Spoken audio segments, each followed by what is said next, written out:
Hol vannak ma azok a hülye gyerekek, amely nem jönnek ide? Na, én nekem kell beszélni megint. Helyítja csömce. Na. Tisztelt.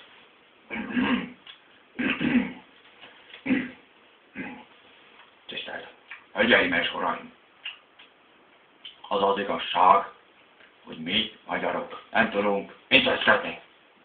És ennek az a hibája, hogy kérem szépen, nincs megfelelő korrupció, nincs instrumentáció.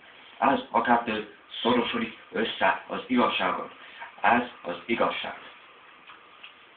Tisztelettel. Kérem szépen, hol van már az a kibaszott stúdió? Jöjjenek már. Na, én nekem kell beszélni meg.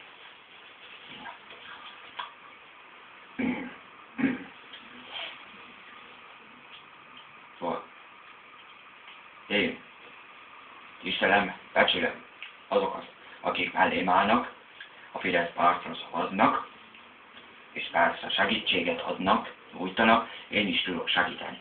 De abban arra lesz szükség, hogy a miniszterelnököt elüldözzük. Ebben egyetértek, önök lehet, hogy azt mondják, hogy holnap el tudják, akkor jöjjenek el, holnap is beszéljük. Beszéltük ma is, vagy amikor akarnak. Nekem teljesen mindegy.